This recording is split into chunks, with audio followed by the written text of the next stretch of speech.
Right, ఇప్పటి వరకు మనం ఈనాడు దినపత్రికల్లో ఉన్న మెయిన్ హెడ్లైన్స్ అయితే చూసాం. ఇప్పుడు ఆంధ్రజ్యోతిలో ఉన్న మెయిన్ హెడ్లైన్స్ ఏంటో తెలుసుకుందాం.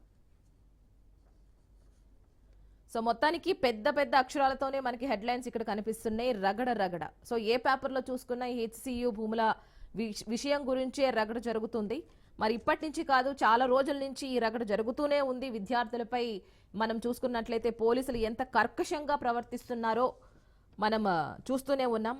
కంచె గచ్చిబౌలి భూములు మావే అంటుంది సర్కార్, కాదు కాదు మావే అంటుంది హెచ్సియు. సో ఈ విధం మీద దీనిపైనే పెద్ద రగడే జరుగుతుంది. మావే అంటే మావే అంటున్నాయి ఇరు వర్గాలు కూడా. 534 ఎకరాలు 2004లోనే సర్కారుకు స్వాధీనం చేసిన వర్సిటీ.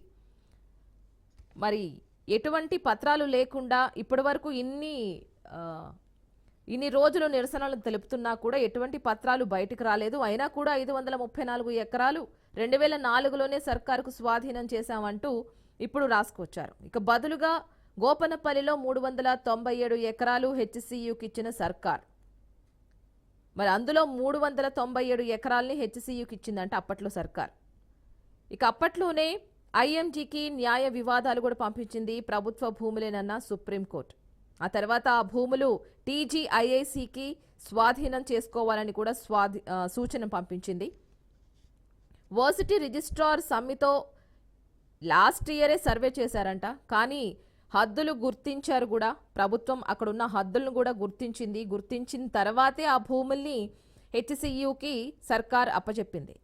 కానీ టీజీఐఐసి చెప్పిందంతా అబద్ధం అంటున్నారు. ఇప్పుడు సర్వే జరగలేదు, హద్దులు గుర్తించలేదు, వెనక్కి తీసుకోవాలంటే కమిటీ ఆమోదం తప్పనిసరి అంటున్నారు వర్సిటీ రిజిస్ట్రార్.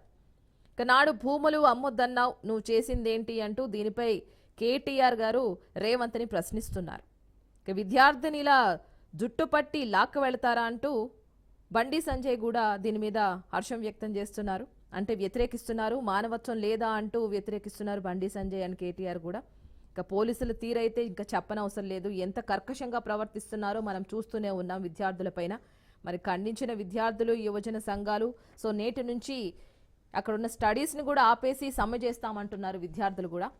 సో మరో వార్త చూసుకున్నట్లయితే సర్కారీ స్పెషాలిటీ రాజధానిలో 3 సూపర్ స్పెషాలిటీ ఆసుపత్రులు, Sanath Nagar cardiotherapist and LB నగర్లో న్యూరాలజీ, న్యూరోసైన్స్, అల్వాల్లో గ్యాస్ట్రో ఎంట్రాలజీ స్పెషాలిటీ అండ్ ఒక్కో టీమ్స్ను ఒక్కో స్పెషాలిటీ ఆసుపత్రిగా తీర్చిదిద్దాలని రాష్ట్ర ప్రభుత్వం నిర్ణయం తీసుకున్నట్లు మనం ఇక్కడ చూడొచ్చు.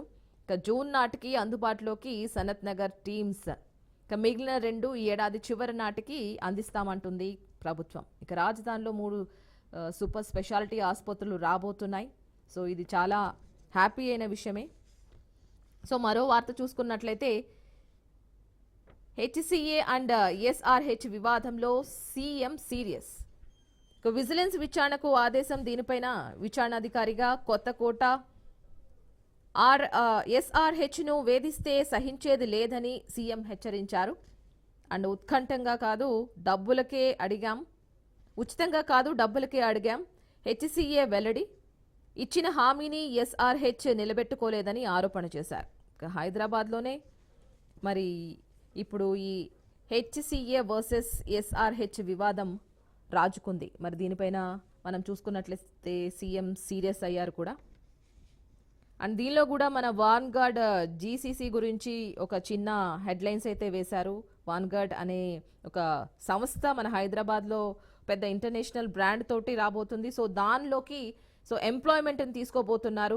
ఏడాది చివరికి ప్రారంభమవుతుంది. 4 ఏళ్లలో 2300 ఉద్యోగాలు ఇస్తామని కూడా వాళ్ళు ధీమా వ్యక్తం చేస్తున్నారు. అండ్ మరో వార్త చూసుకున్నట్లయితే రేపు బీసీల పోరుగర్జన. ఢిల్లీకి అఖిలపక్ష నేతలు మరి కాంగ్రెస్ తరపున హాజరు కానున్న మహేష్ గౌడ్, పొన్నం, సురేఖ, అలాగే ధర్నాలో పాల్గొనున్న కనిమొల్లి, అసద్ మధుసూదన చారి అండ్ అలాగే శ్రీనివాస్ గౌడ్, డి రాజా.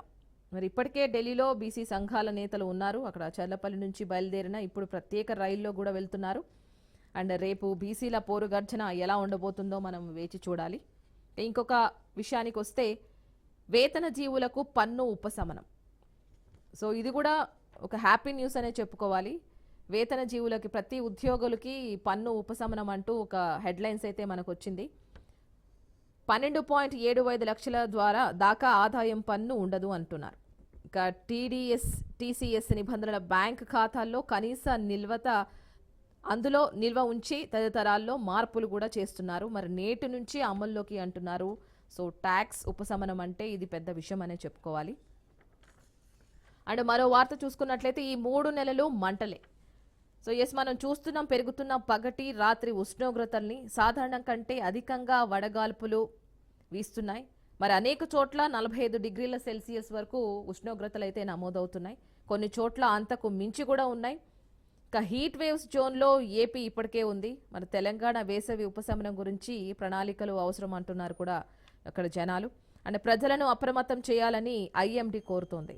మరి ఈ 3 నెలలు అనగా జులై వరకు ఈ ఎండలు ఇలాగే దంచి కొడతాయి. ఖచ్చితంగా 45 డిగ్రీల పైనే ఉంటుందని ఐఎంఐ అయితే హెచ్చరిస్తుంది. తగు చర్యలు తీసుకోవాలని కూడా ప్రజలు హెచ్చరిస్తుంది.